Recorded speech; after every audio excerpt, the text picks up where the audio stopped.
શ્રી વિષ્ણુ સહસ્ત્ર નામનો પાઠ અંત વિનાના હજારો સ્વરૂપવાળા, હજારો ચરણ, મસ્તક, સાથળ અને બાહુવાળા પરમાત્માને નમસ્કાર હો. હજાર નામવાળા અને હજાર કોટી યુગને ધારણ કરનાર એવા શાશ્વત બ્રહ્મ પુરુષને નમસ્કાર હો. જેની નાભીમાં કમળ એવા ભગવાન શ્રી વિષ્ણુને નમસ્કાર હો. જળમાં શયન કરનાર શ્રી વિષ્ણુ ભગવાનને નમસ્કાર હો. હે કેશવ, હે વાસુદેવ, આપને નમસ્કાર હો.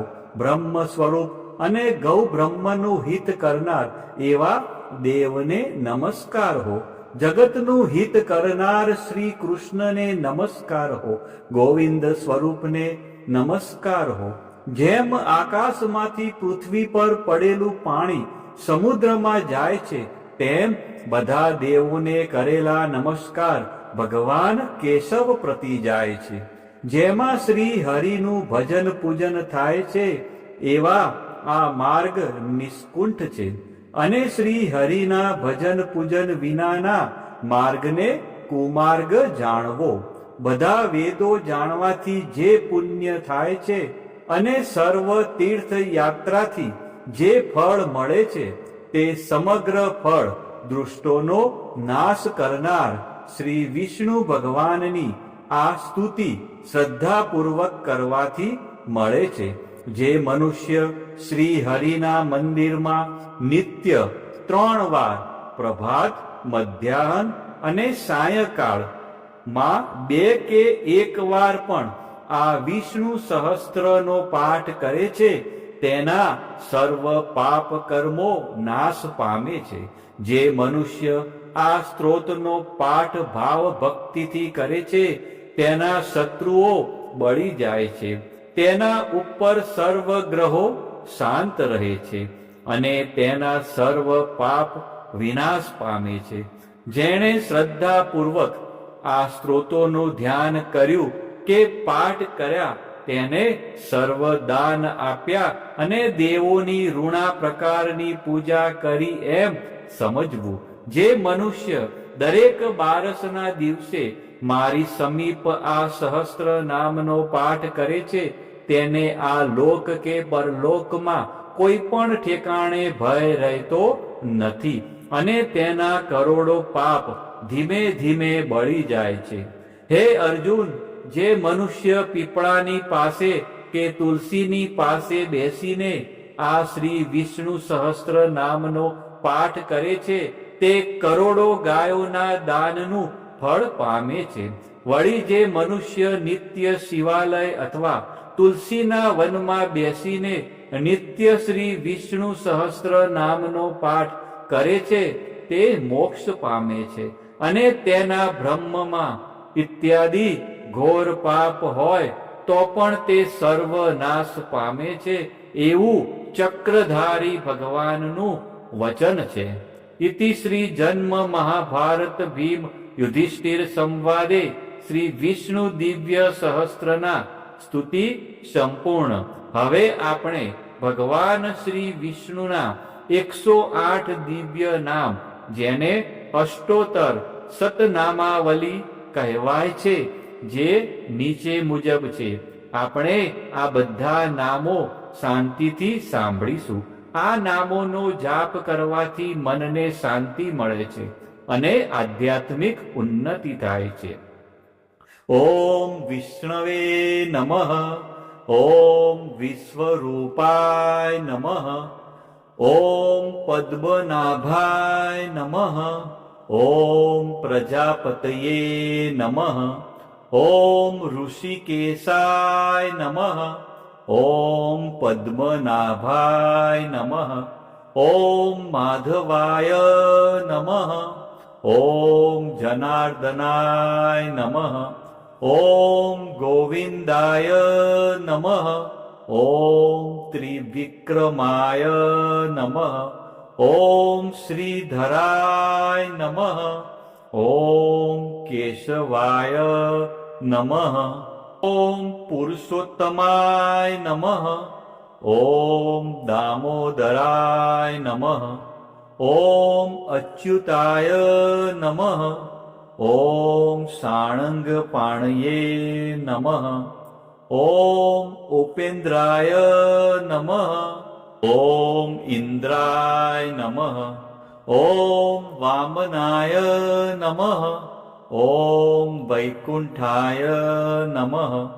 ॐ जिष्णवे नमः। ॐ दैत्यान्तकाय नमः। ॐ भूतभद्रे नमः। ॐ बलिध्वंसिने नमः। ॐ सर्वदेवाय नमः। ॐ चतुर्भुजाय नमः। ॐ गदाधराय नमः। ॐ चक्रपाणये नमः। ॐ पङ्कजाय नमः। ॐ पीताम्बरधराय नमः। ॐ श्रीवत्सकाय नमः। ॐ पद्मपाणये नमः। ॐ वनमालिने नमः। ॐ पद्माक्षाय नमः। ॐ गरुडध्वजाय नमः। ॐ अनन्तशयनाय नमः। ॐ जगन्नाथाय नमः। ॐ सर्वेश्वराय नमः। ॐ परमेश्वराय नमः। ॐ लक्ष्मीपतये नमः। ॐ वराहाय नमः। ॐ नृसिंहाय नमः। ॐ भार्गवाय नमः। ॐ रामाय नमः। ॐ हलधराय नमः। ॐ बुद्धाय नमः। ॐ कल्किने नमः। ॐ कृष्णाय नमः। ॐ दयानिधये नमः। ॐ दयामयाय नमः।